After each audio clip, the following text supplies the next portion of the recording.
Leaders in higher education, when it comes to scale student support, stop guessing. Studiosity is globally trusted, used by educators for 20 years to build critical thinking and ownership amongst all students at scale.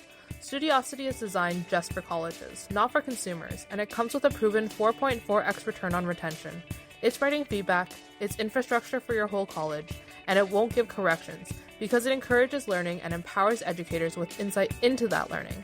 It's time for AI to ethically serve the mission of American schools. Ask for your free demo at studiosity.com/ace. Raise your standards for AI in education and protect the value of your degrees with Studiosity. Support the EdUp experience for just $5.99 a month and lock in that rate for life. You'll get ad-free early access to episodes. But hurry, price goes up after December 31st, 2025. Visit edupexperience.com. That's EDUP experience.com and click support the show. Welcome back, everybody. It's your time to EdUp on the EdUp Experience podcast, where we make education your business. This is Dr. Joe Salustio, back with you on another episode with some exciting news today. For those of you that know, and if you don't know, I'm going to tell you so you'll be in the know. Earlier in 2025, we held on the campus of the University of Illinois, Chicago, the first ever Higher Ed PodCon, the higher education, first of its kind, first ever higher education podcasting conference. And we had people come from all over 100, about 150 people representing 100 institutions. And it was a success. And people have been asking us, are you going to do a higher ed PodCon too? Well, of course we're going to. We have to figure out the details. And we've got some of those details figured out. So I'd like to remind the audience here, because we're going to put some announcements out, and then you're going to hear this episode probably in a couple weeks, or you're hearing it right now. So we probably put out the announcements, so you're getting caught up, or we're reminding you, one or the other. We will be having a Higher Ed PodCon 2 on the campus of Cuyahoga Community College, Tri-C, in Cleveland, Ohio. We're going community college, baby. And we're bringing PodCon to Cleveland, hoping that we will have all of our colleagues throughout the Midwest join us at Higher Ed PodCon. And I hope you get excited about it. I will tell you, it is one of the most fun conferences I have ever been to. Just people so excited and jazzed about the industry. Right? It's like so much positivity there talking about storytelling in higher ed. So I just want to hope to see you all there. It's going to be in July of 2026. Dates coming. We're going to nail those down, but I'm not going to give them here because I actually can't remember them off the top of my head. But you know what? You'll hear this 100 times anyway. So if I get it wrong now, who cares, right? What I'm not going to get wrong is the amazing names of people I have with me today to bring you more insights. A frequent now guest co-host. She's a former vice president of academic affairs and higher ed administrator, ladies and gentlemen. She's Dr. Noreen Golfman. Noreen, welcome back. It's been a bit. You disappeared on me. I did. I had a conflict, unavoidable. And anyway, here I am. I won't let you down again, promise. Well, you know what? That happens sometimes, and I won't take it personally. I'm sure you would have rather been with me, right? I would have. If you knew where I had to go, you would definitely know that I would rather have been with you. All right. But that's for another time. That sounds like a podcast all in itself, but not today, Noreen. Not today. No. With us today is an amazing college president who's going to give us great insights. I have been very excited to interview him, and he's been excited to come on, and I've been waiting for this. Here he is, ladies and gentlemen. He's Dr. Brian Knetl. He is the president at Waubonsee Community College. Brian, finally, welcome to an EdUp Mike. How are you? Finally, I am doing great. I'm glad we're able to do this. I'm really excited to be here and to talk with both of you for a little while and tell you some of the great, exciting things that are happening at Waubonsee. Great and exciting. What a great way to start an episode talking about higher education in this time. So let's go with that. Tell us, Waubonsee, where you are, who you serve, and how you serve them, and then we'll get into it. Yeah, great. Well, thank you again. So we are located about 40 miles west of Chicago, and we have an amazingly diverse district. We are home to the second largest city in Illinois, which a lot of people don't know. Aurora, Illinois is a large part of our district. We also serve a large rural area as well. In terms of land mass, we have a very large rural population. And then, of course, we've got a suburban portion of our district too. So we have, some really great opportunities and also some challenges to serve a very diverse district. We're about 500,000 people within our district, and roughly annually, about 10,000 of them find their ways to our door, and we serve them all the way through from transfer to workforce education, and we're really doing some really exciting things here, and have a new strategic plan that is going to help guide us for the next 5 years. See, now that's a critical mistake, Brian. You cannot end your answer on "we have a new strategic plan." Like, you can't put a period at the end of that. So you got to tell us about it now. I will. So we're calling it Rise 2030, and it's a 5-year plan. And what we're really excited about is we launched it in January of this year, and we've spent the spring semester really putting together an infrastructure of implementation. We want this. This is not going to be a plan on a shelf, right? This is going to be a plan that we actually use and implement. And so this semester, we are beginning our very active implementation. We have over 160 employees from across the college who have volunteered to serve as team leaders and team members to implement this plan. And we call it Rise 2030 because Rise is an acronym. And so the R is for redefining our relationship with the community. The I is for investing in academic innovation. The S is for strengthening the student experience, and the E is for enriching the employee experience. And so, we've got all of the big, features of a good college plan. We've got the community, we've got our employees, our students, and teaching and learning. And, we have this infrastructure put in place. So we want to make sure that we've got our metrics set, our targets set, and that for the next 5 years, 4.5, 5 years, we are really looking to do impactful work to help more of our students succeed and more of our communities just thrive. Amazing. I know Noreen has questions because you love these strategic plan conversations, don't you? Yeah, I mean, they're so fraught in a way, that is to say, the plans, because it's so important to develop one based on I'm sure, your hard labor of consultation. But that doesn't sound like everybody else's strategic plan that is unique to your community and your interests. And, I'm sure as you speak about it so enthusiastically, you do feel that it's focused, its spotlight is on where it needs to be. Where do you want to end up in 2030? Can you say broadly what the ambition is of it? Yeah. So, and the most kind of big vision, presidential vision for it is, we want to be kind of a community college that is kind of a bellwether institution where other community colleges are looking at us for the work that we've been doing to help more students not just be successful here, but to be successful after they leave here. So when we talk about students succeeding and communities thriving, that's a phrase that I repeat over and over here at the college. We know now it's not enough just to have our students find us and be successful here. We want to put them out into the community and to transfer where they're successful. And so we've got some metrics set up to help us, measure our progress along the way. And, we want to see more of our students leaving here and finding jobs in our community, ideally, but, anywhere where they're not just surviving, but thriving for themselves, their families, that our students who are transferring from here are ultimately ending up with that same type of job and career. But we're making that transfer, more seamless than ever before.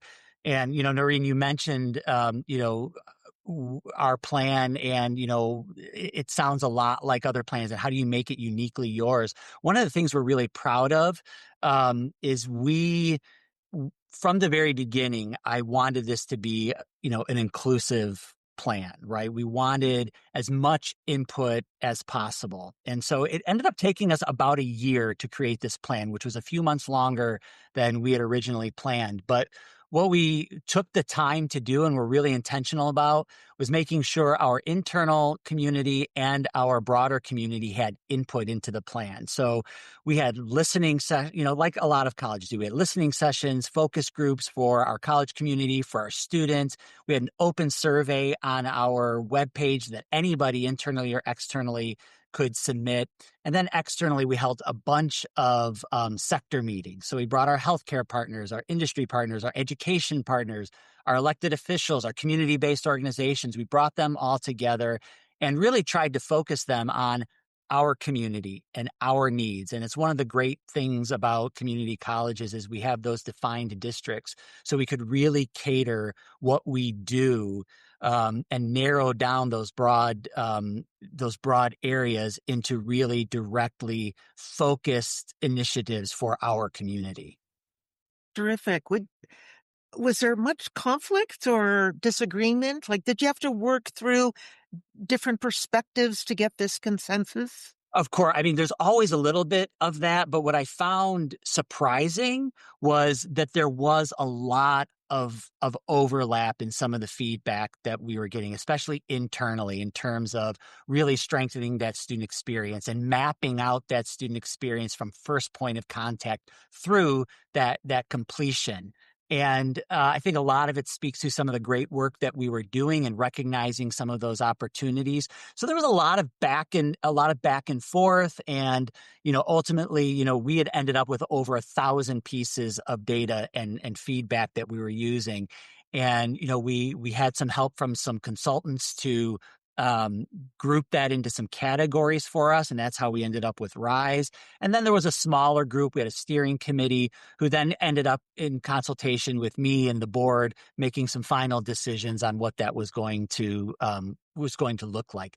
But I felt what we ended up with was a plan where people could see their feedback reflected. And if there were some major themes that didn't get included, we were able to address that through some of our all college meetings and some of that work. And I think one piece of evidence that this is a plan that people see themselves in and are excited about is those 160 volunteers who have stepped up and said, I want to be a team leader. I want to be a part of the team that is going to, look at our short-term credentials and add more short-term credentials so that we can get people into the workforce a little bit quicker.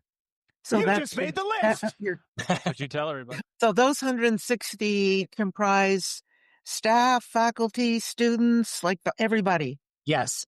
So, faculty, staff, students, everybody. And the student piece, one of the other things that we've done that we're really excited about is we have a great student body. And I know I'm the only president that will say that about their students, but we truly have a great student body. And they've been very active. And I've been trying to be more involved with our students and engage in student senate and hold town halls with our students. And they are clearly very invested and interested in having a voice.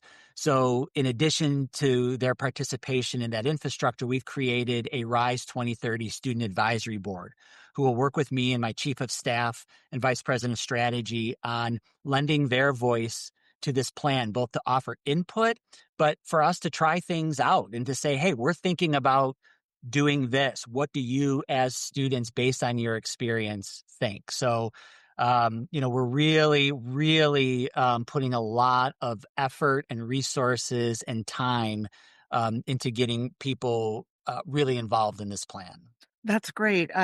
So many strategic plans are the property of boards and senior leadership. Even faculty become disassociated from them.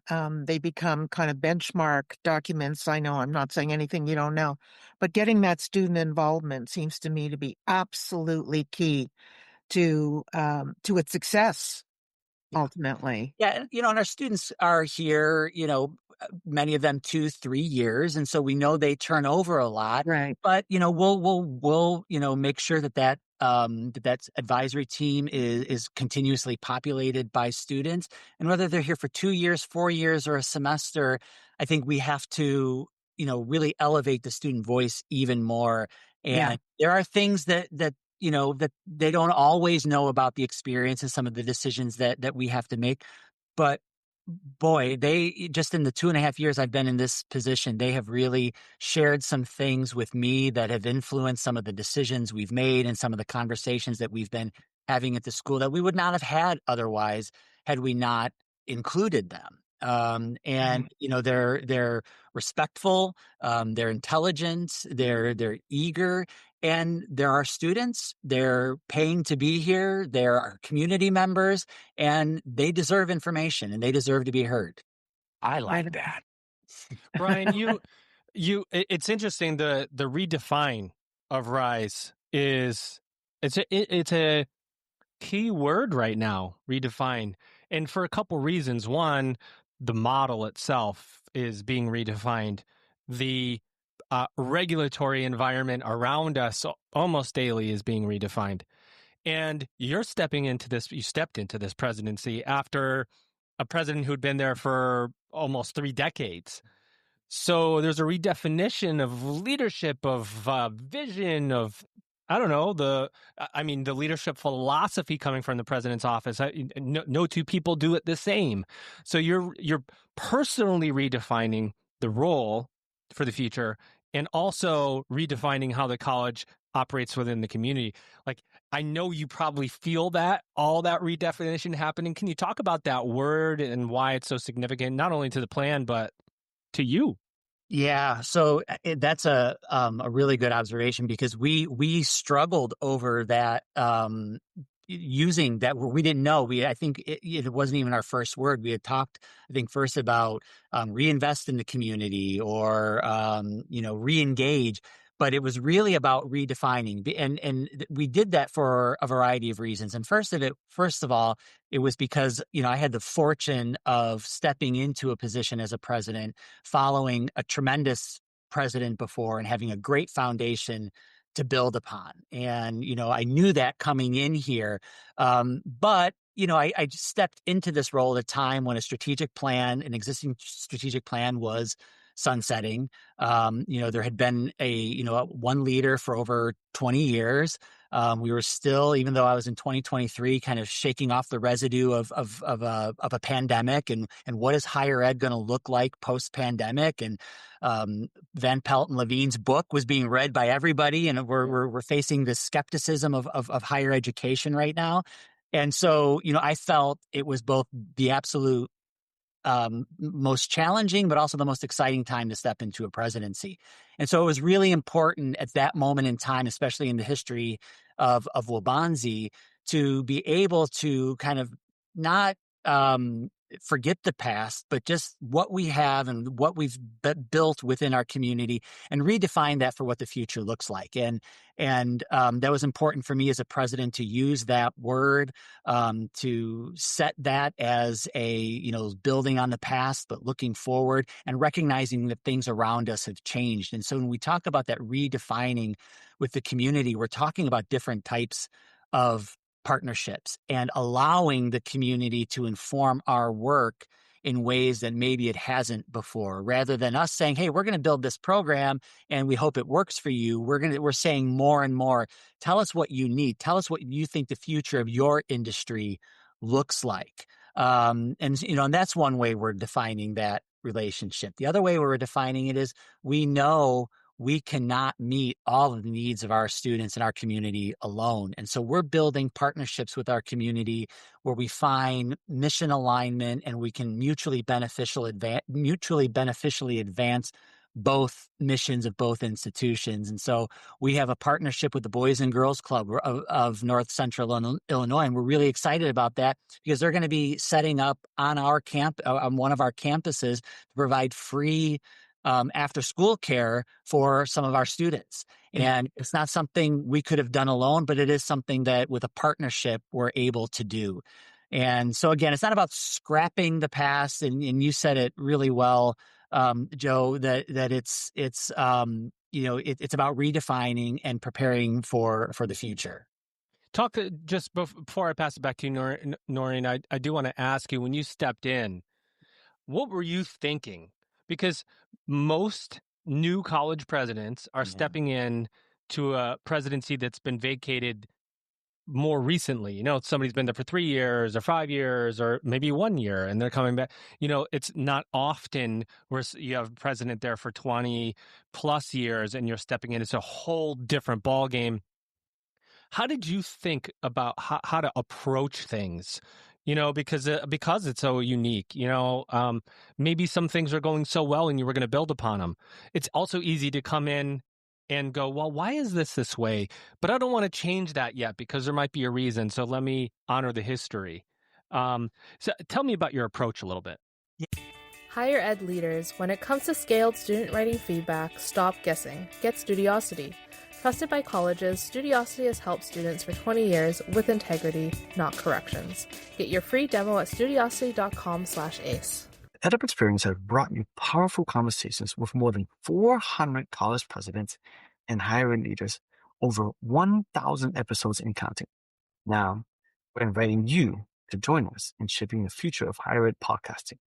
For just $5.99 a month, you lock in that rate for life, but only if you sign up before December 31st, 2025.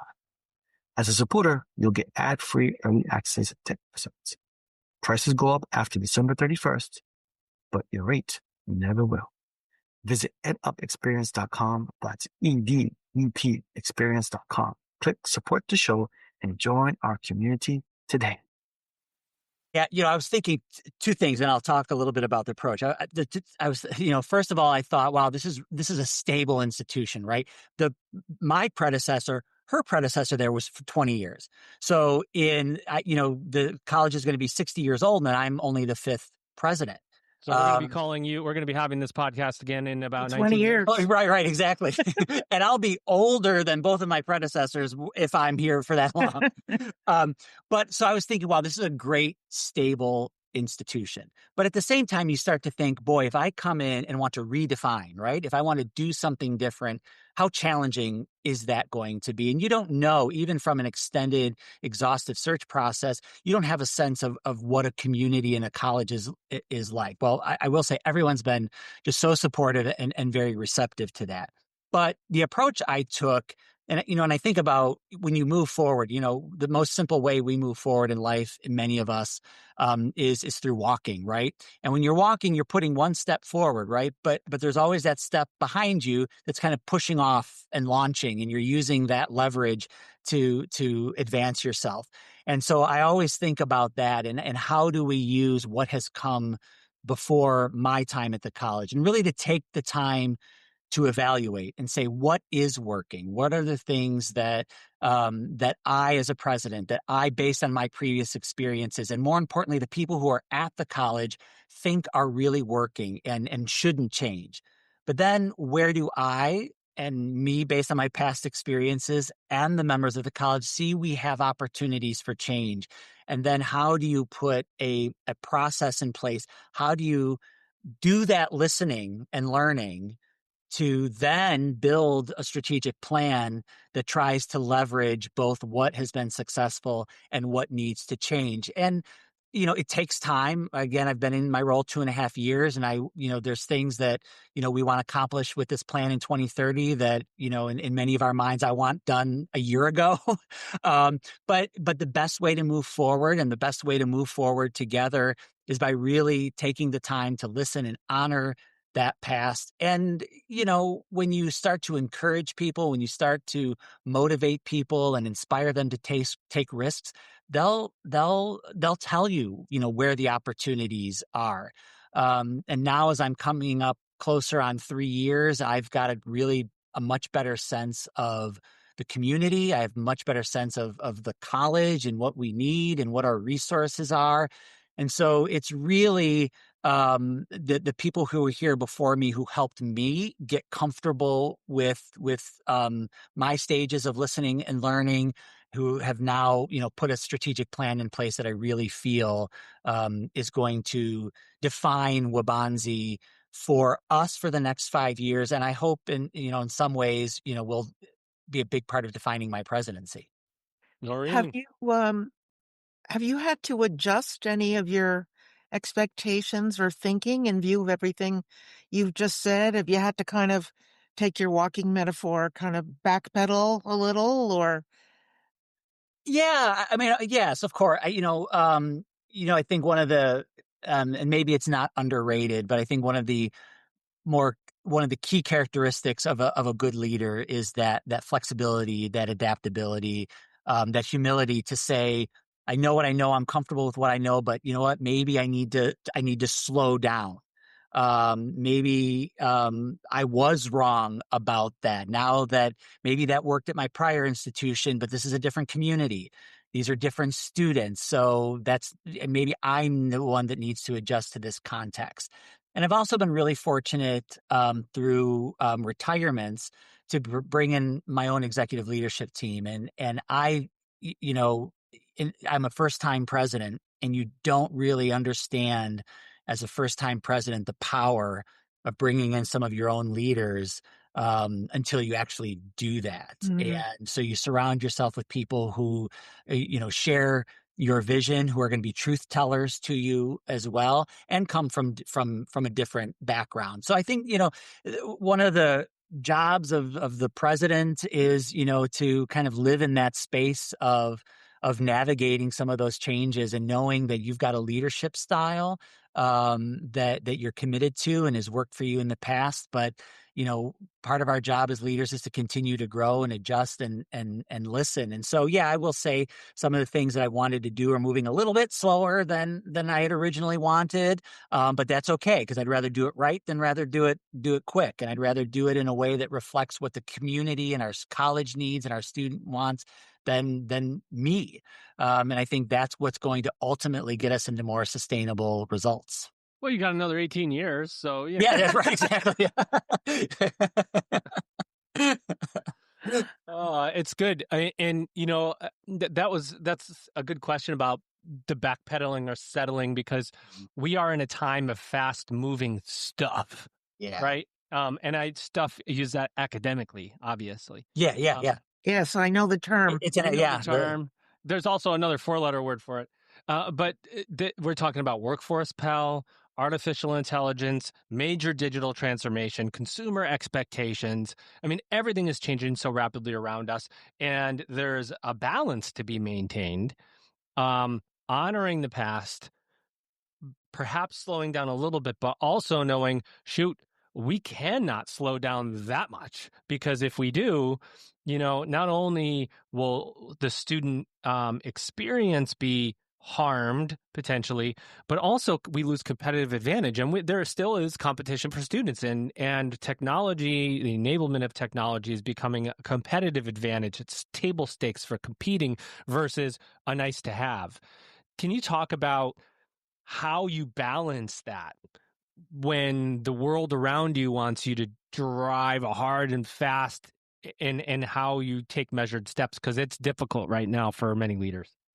Yeah, I mean, we have found some spaces where we can move fast, right? Especially in workforce.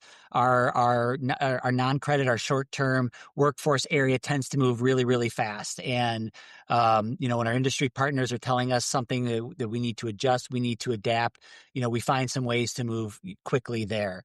I think like everybody else with AI, we're figuring it out. Where we know there's great opportunities to, become more efficient and enhance our operations, and then connect, the people to the more human side of the work. And so how do we leverage that technology for our, to get our people to do more meaningful work?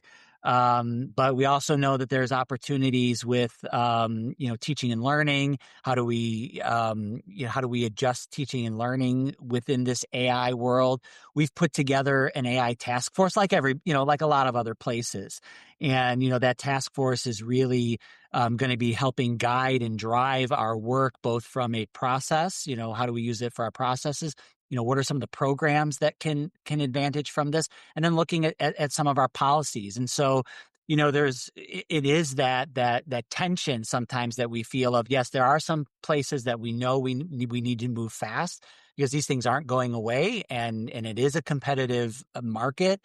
And then where are some of the areas that we can pull back a little bit? And with AI and workforce and the expansion of Workforce Pell, those are the things that, we have to prioritize and say, all right, look, this is a spot where that foot has to move forward and land really quickly. And then, we try to maybe slow down a little bit on some of those other places in the college. And, that's a big part of putting a strategic plan in place. Everyone wants to know, well, how are we going to do this on top of everything else? And so we've been engaging in some capacity building exercises and really looking at everything that we're doing and saying, look, the strategic plan we've decided as a community is our most important work. And so that is the work of the college. And so some of these other things that we do might have to change. And as we build some of that capacity, that's going to give our teams more time, more resources to do some of that work where we need to move really fast. Tell them like it Managing is. expectations. Yeah. Yes. Yeah. What would you say are your most popular programs in 2025? Where are students going? Yeah. So, what I love about community colleges is you ask, the 1,000 presidents what their most popular programs are, and you're likely to have a lot of different answers. Yeah. We still have coming into Waubonsee, we still have a lot of students who are coming in with the intent to transfer. Now, we also know by the time they leave, they've changed their plans and move into workforce. But we still have a lot of our freshmen coming in, first year students coming in wanting to transfer.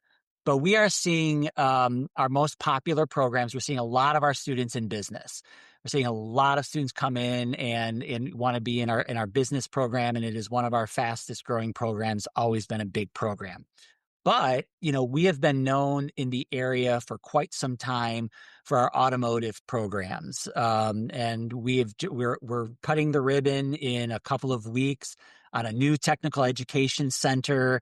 This is a real investment from our board and from our college back into the community. We hear over and over again that there are automotive technician, auto body shops in our area that can't meet the demand. And so we are, I joked that enrollment in those classes, were like Taylor Swift tickets. The enrollment was open, and within a couple of minutes, they were gone. And were gone.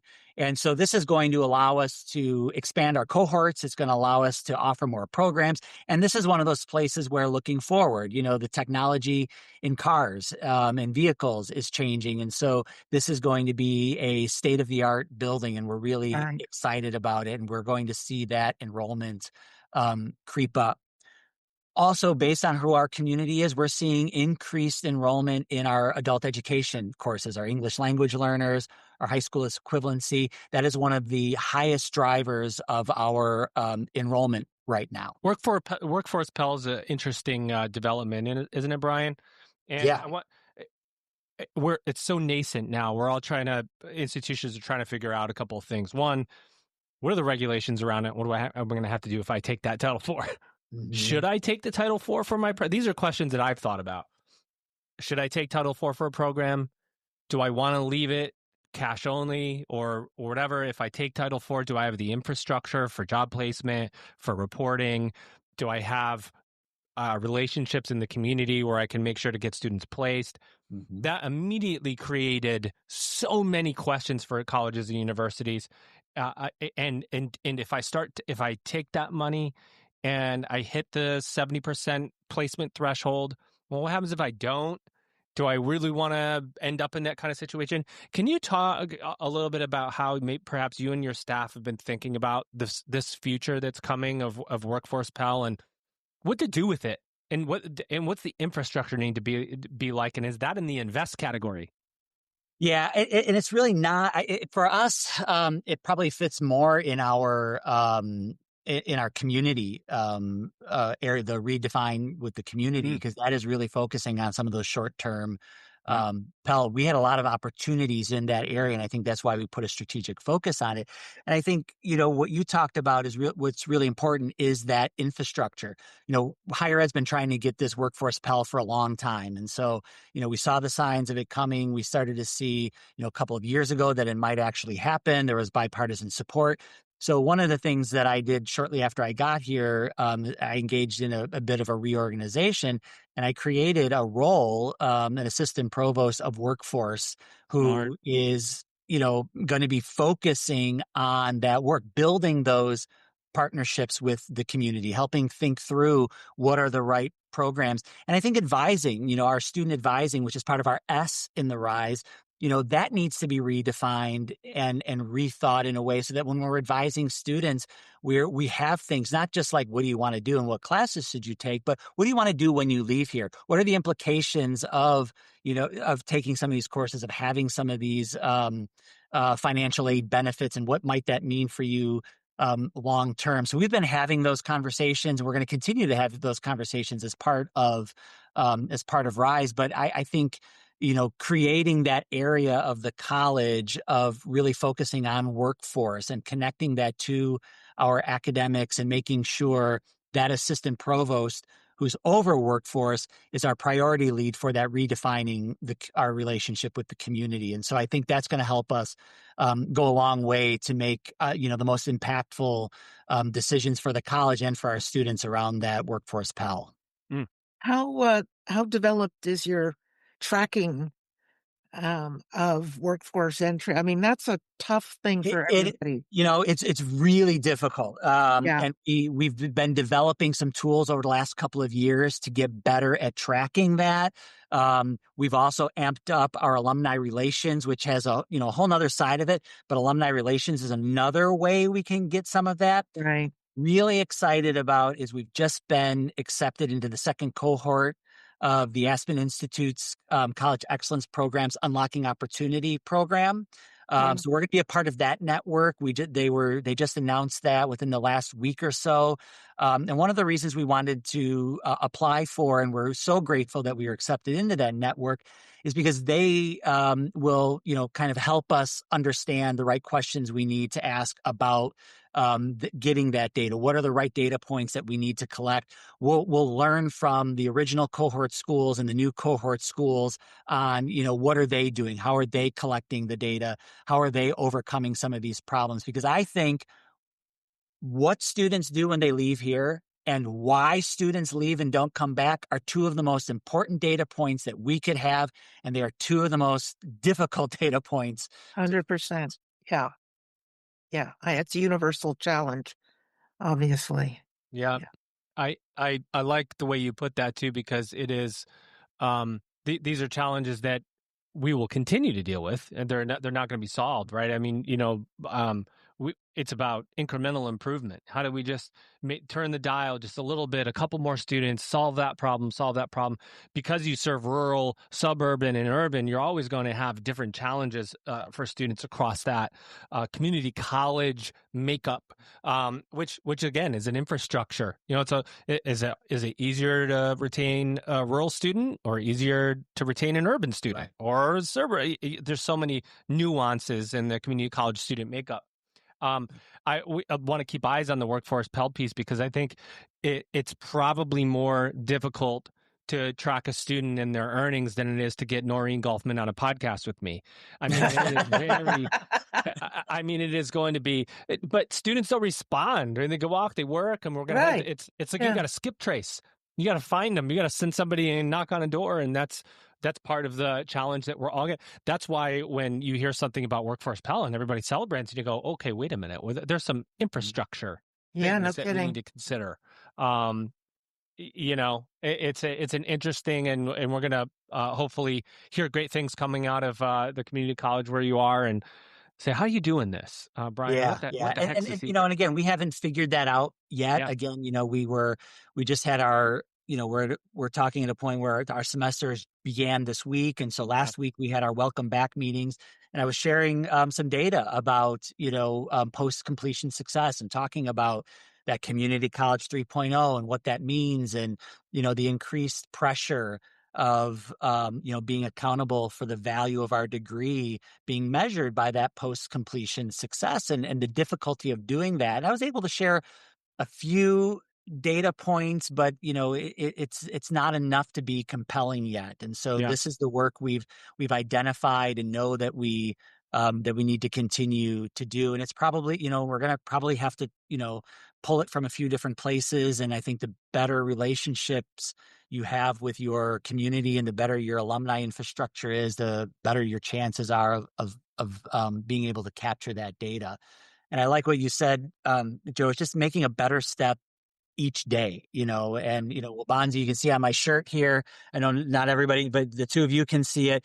Our symbol is a rising sun, and we talk a lot about, each day provides new opportunities, and each day we want to get a little bit better. And, and as the sun rises, it gets brighter and brighter, and we're seeing a little bit more each day. And so that kind of sun rise is kind of what influenced our Rise 2030 plan. And it's, it's really the approach we're taking. We want to make progress. We know this is a fast moving world right now, but we just got to, it's a long game. We need to keep making progress, but understand that we need to be patient with each other and, do everything we can every day to help more of our students succeed and our communities thrive.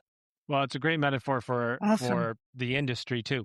I mean, how do we get better just a little bit each day, regain a little bit more of that public trust, get a couple more students out there working?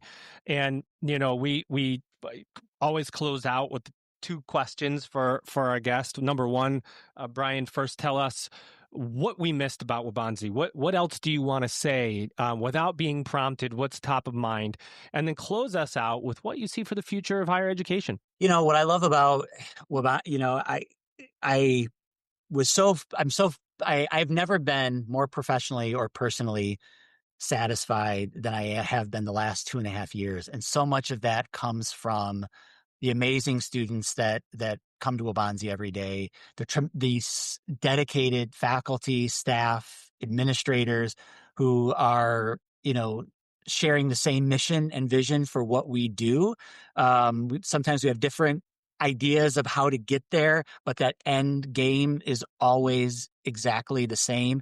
And we have been for almost 60 years now, and I feel it more and more every day. We are part of a board and a community who recognize and value the role of this college within its community. And there is no better position for a community college president to be in than to be able to leverage that, build on that, than have to try to convince the community that we're here and that we want to serve and that we're worth it. Our community knows it, and I hear it every day from industry partners, alums, people that I interact with every day. The future of higher education, with the rising sun, it's bright. There's challenges along the way. The future of higher education is that we'll always be talking about the future of higher education. You know what? That is a great insight, my friend. I've been working in higher ed since the 90s, and we've been talking about the future, all the time. Sometimes higher ed, it can be accused of moving a little bit slowly. But I don't think that's always the case. I think we need to move forward as quickly as we can, because frankly, our communities, our nation depends on the work that we do. And I think, we're going to have to do things a little differently. We're going to have to think about how we offer classes, when we offer classes. We're going to have to increase our focus on career forward, whether a student wants to transfer or go into a workforce. Everybody essentially wants and needs a job. And so how do we think about being career forward? And, we're going to, higher ed is going to be here for a long time. We look a little different than when I started. When I'm finished with my career, higher ed is going to look a little different than it is today. But we're going to have to find ways to work together as an industry, as a sector, to do everything we can for our students and our communities. Noreen, any closing words? How'd you feel about this? I feel inspired. You give good energy, my dear. Yeah, terrific. And I'm sure your environment, your community benefits from that. I was going to ask you how you're managing your work-life balance, but seems to me, cursory impression, probably pretty well. It's important for it's important for leaders to carve that time out, Yeah. and to not feel bad about it. In the life of an administrator, but especially of a president, sometimes you carve those times out at non-traditional times, and you take the time when you have it. This job came at a time in my life that was perfect for me, and I'm able to throw myself into it while also finding some of that balance. Terrific. Well, good luck to you. Thanks for Well, thank you. taking the time today. It's been a He real doesn't need any pleasure luck. to hear. No, he doesn't need any luck. We all need luck. We all need a Oh, little come luck. on. Yeah. Well, Well, good it is- fortune, my dear. Good fortune. Thank you. It is a Thank you. good point, though, and it's such. This is why I love this podcast, and I have to say to our listeners, thank you, is because we have had over 400 presidents carve out time to have these really important conversations with our audience and give us incredible insights. We'll continue to do that for you, and hopefully, this person comes back again. You'll hear her voice, Dr. Noreen Dolphman, former administrator of higher education, former VP of academic affairs, and so on. Great insights, Noreen, as usual, and thank you for being here. Pleasure. Our guest, ladies and gentlemen, here he is. Wait for it. It's coming. Wait for it. He's Dr. Brian Knetl. He is the president of Waubonsee Community College. He's got a great strategic plan going on. Check it out. Ladies and gentlemen, you've just EdUp'd. Leaders in higher education, when it comes to scaled student support, stop guessing. Studiosity is globally trusted, used by educators for 20 years to build critical thinking and ownership amongst all students at scale. Studiosity is designed just for colleges, with a proven 4.4x return on retention. It's time for AI to ethically serve the mission of American schools. Ask for your free demo at studiosity.com/ace. Raise your standards for AI in education and protect the value of your degrees with Studiosity. The EdUp experience has delivered over 1,000 episodes with higher ed leaders from around the world. Now you can support the show for just $5.99 a month and lock in that rate for life when you join before December 31st, 2025. You'll enjoy ad-free early access to episodes. Go to edupexperience.com. That's EDUP experience.com. Click support the show and secure your lifetime rate today.